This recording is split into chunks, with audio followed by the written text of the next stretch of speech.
بہن نے کویسچن کیا ماں باپ اور شوہر کے جھگڑے کے بارے میں۔ میری بہن گزارش یہ ہے کہ سب سے پہلے تو یہ سمجھ لیں کہ نبی کریم صلی اللہ علیہ وسلم نے ارشاد فرمایا کہ ایک عورت پر سب سے زیادہ حق اس کے ماں باپ کا ہوتا ہے، لیکن جب اس کی شادی ہو جائے تو سب سے زیادہ حق اس کے شوہر کا ہوتا ہے۔ اس لیے یاد رکھیں کہ اگر دو امور کے اندر حکم دو جمع ہو جائیں، والدین کچھ کہہ رہے ہوں، شوہر کچھ کہہ رہا ہو، اور دونوں ہوں جائز ہی مطلب، تو پھر شوہر کی اطاعت کو مقدم رکھا جائے گا۔ اور اگر ایک حرام کا حکم دے رہا ہو، دوسرا نیکی کا حکم دے رہا ہو، تو بہرحال پھر حرام میں کسی کی اطاعت نہیں ہوگی، چاہے ماں باپ ہوں چاہے وہ شوہر ہو، کیونکہ نبی کریم صلی اللہ علیہ وسلم نے ارشاد فرمایا کہ اللہ تبارک و تعالیٰ کی نافرمانی میں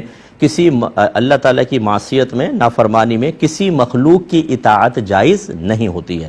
اب آپ کے لیے حکم یہ ہے کہ شوہر کہہ رہے ہیں کہ تم والدین سے نہیں ملو گی، اور والدین سے قطع تعلق کرنا حرام ہے، اور قطع تعلق کا مطلب یہ ہوتا ہے کہ قلبی ناراضگی کے ساتھ ہر قسم کے حسن سلوک ان سے منقطع کر دینا۔ یہ آپ نہ کیجئے گا، کیونکہ شوہر نے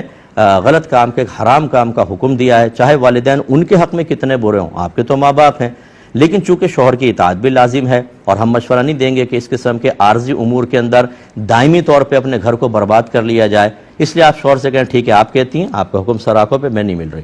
نہ ملنا ایک الگ چیز ہوتا ہے، اور قطع تعلق کرنا ایک الگ چیز ہوتا ہے۔ قطع تعلق جیسے ہم نے بتایا قلبی ناراضگی کے ساتھ ہر قسم کے احسان منقطع کر لینا اور ناراض رہنا، یہ ہے حکم، یہ ہے قطع تعلق، اور یہ حرام اور گناہ کبیرہ ہے۔ ورنہ ویسے دل راضی ہے لیکن ملاقات نہیں ہو پا رہی، یہ تو آپ دیکھیں جو باہر کے ملکوں میں رہتے ہیں، بعض پر 10-10 سال اپنے رشتہ داروں سے نہیں ملتے ہیں، تو کیا صرف نام ملنا یہ قطع تعلق اگر ہوتا تو قطع تعلق ہی تو حرام ہے، تو یہ سب حرام کے مرتکب تو نہیں ہے۔ اس لیے آپ اپنے شوہر کی بات مان کے فی الحال رکیں۔ دوسرا، جو ماں باپ یہ کہتے ہیں کہ تم جھگڑا کرو اپنے شوہر کے ساتھ، نہیں، جھگڑا کرنا حرام اور گناہ کبیرہ ہے، میکے جانا کوئی فرض اور واجب تو نہیں ہے۔ اگرچہ شوہر کے لیے حکم شرع یہ ہے کہ ہفتے میں کم از کم ایک بار اسے والدین سے ملنے کی اجازت دینا واجب ہے،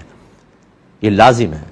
اور چھوڑ کر آنا لازم نہیں ہے۔ وہ کہے ٹھیک ہے تم چلے جاؤ، یہ میکے والے آ کے لے جائیں ہفتے میں ایک بار، لیکن اگر نہیں کرے گا تو گناہگار ہوگا، تو یہ گناہگار ہو رہا ہے۔ لیکن اب والدین یہ کہہ رہے ہیں تم جھگڑا کرو، اپنا گھر خراب کر لو، مجھے نہیں سمجھ میں آتا کہ والدین ایسا کیوں کر رہے ہیں، ایسا نہیں کرنا چاہیے۔ انہیں کہنا چاہیے بیٹا اپنے شوہر کا کہنا مانو، اور ہم اپنی غلطیوں پہ نگاہ رکھتے ہیں، تم پیار محبت سے شوہر کو سمجھاؤ کہ وہ اپنی غلطیاں دیکھیں کہ ہمارے جھگڑے میں غلط کون ہے۔ اگر ہماری غلطی ثابت ہوتی ہے ہم معذرت کریں گے تاکہ میدان محشر کا ببال ختم ہو، ورنہ وہاں پہ حساب کتاب دینا ہوگا۔ تم اپنے شوہر کو سمجھاؤ، ایک قدم ہم آگے بڑھتے ہیں، قدم وہ آگے بڑھے، ہم اپنی غلطیوں میں قدم ہم پیچھے ہٹتے ہیں، ایک قدم وہ پیچھے ہٹے، اور پیار محبت کا ماحول بناتے ہیں، تاکہ ہماری آنے والی نسلیں یہ ریسلنگ نہ دیکھتے رہیں کہ یہاں دادا جان نے حملہ کیا، نانا جان نے یا نانی جان نے یا ابا حضور نے حملہ کر دیا۔ یہ سارے اختلافات کر کے اپنی نسلوں کے اندر